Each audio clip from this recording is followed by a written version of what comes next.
disyaratkan oleh pendapat ulama mualah, artinya mengiring antara satu rukun dengan satu rukun, baik dengan bahasa Arab. Bahasa Arab itu menanti antara khutbah kedua, pertama dan kedua, baik di kota menanti antara khutbah kedua dengan semayang, iaitu mualah. Nanti berselang dengan bahasa Arab. Ini masalah itu khutbah bagainya kadang-kadang boleh dibaca ayat dan hadis itu pegahkan dengan bahasa Indonesia atau bahasa Aceh yang jadi masalah. Menyokong kadar 2 rakaat semayang untuk mualah, memerlukan kepada baca khutbah yang lain dan nanti yang dahulu. Maka metode ajaran Abu Yam Dawali di Darussalam ketimbang ragu-ragu penanti kata-kata buahana pada mualah buahana belum bisa antara waktu nasihat dengan khutbah. Maka diawali dengan ceramah nasihat 15 menit, kemudian dibacalah rukun khutbah secara mengiring-iring. Bila berlaku sebaliknya, hana mualat menyebabkan kadar 2 rakaat, wadih hana mualat, hana khutbah, wadih hana khutbah, hana semayang. Maka punya urut dan kampung, semayang dulu, hana baru-baru.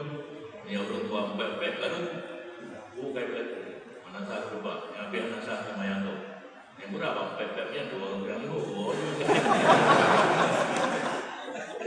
Mana untuk dalam tubuh kita, walaupun pendapat mukabil adhar yang hanya disyarat mualah, tetapi tidak boleh beramal karena nyangkan kepentingan pribadi. Pendapat lain kita beramal kerod, sedangkan khutbah bukan kerod yang mengsangkut dengan sah Jumaat orang lain. Maka pedulilah kita, yang pedulilah kita kena damai mandu, mumpui bina Al-Quran, menyalakan dia berjauh kita baca Al-Quran.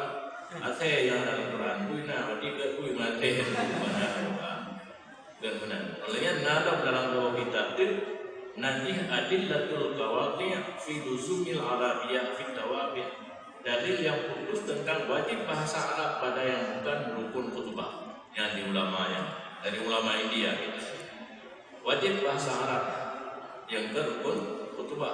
Maka karena khutbah wajib dengan bahasa Arab tidak pernah diterjemahkan ke dalam bahasa Ajam. Sedangkan pada masa para sahabat Islam berkembang ulua jazirah Arab yang sangat-sangat dibutuhkan kepada terjemah isi khutbah karena ulun bantamu Islam mengerti, tapi tidak terjadi. Sesuatu yang tidak terjadi pada masa Rasulullah, pada sahabat dan tabi'in, berarti itu bid'ah. Jadi nyana ulun berkhutbah batil oleh pemerintah wajib bid'ah yang tulis ulama India dalam kitab Adillatul Qawati. Maka Abu Ya generalisir, nabi karu, baik ragu, tidak tahu bahwa baca rukun khutbah. Man dibirin di projek, na rupagah urang daya saya bawa khutbah, yang udah nak tulis khutbah. Abang ni lagi ni oleh tahu deh, boleh macam, padahal beda ni. Alhamdulillah bakun, alhamdulillah ujau selalu Nabi untuk nasihat yang berubah duduk bakal ada masjid sengaja kemarin naga biar pegang-pegangnya nama dan nasihat yang paling banyak agama faham belum dan berapa mandung diri mandung dino rendaman dalam 2 atau banyak nampak ya lagu aju PKB nasihat alhamdulillah duduk yang saya mengenai dengan masalah khutbah yang penting. Cuma bagian kadang-kadang di Brunei, di Malaysia, rupanya tu mereka lembut kitab Arab. Lentumun dalam kitab I'anatul Talibin. Nah pendapat jilid ini, Insyid Ali Shibran Al-Mulasi berpendapat boleh batil. Amdabul Mahali kahanjil.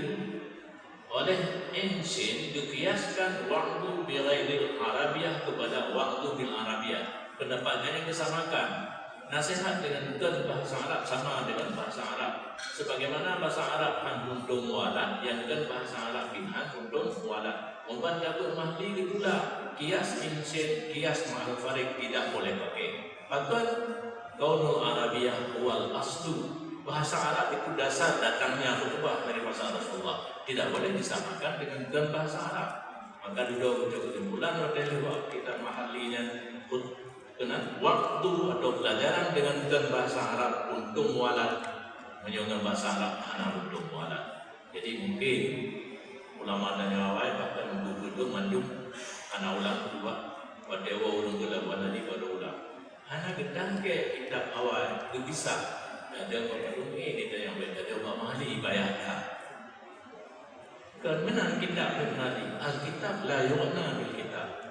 Antara satu kitab dan kitab lain saling mengisi antara kaya dengan arti bak kitabnya nak kait, kitab ni hana kait, yang kaitnya bagi kitab ni.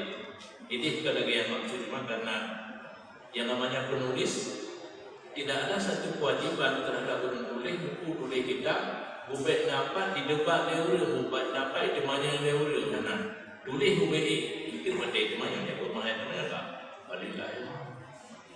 Jadi kitab Fathul Mu'in kias insin waktu bi ghairil Arabiyah kepada Arabiyah kias ma'al farid tidak sah. Yang betul adalah surah dalam Al-Lubi dalam Mahalli dan kedua dan jilid pertama. Jadi di kombinasi antara satu kitab dan kitab yang lain. Oleh ulama mungkin karena anak kakek hanya kombinasi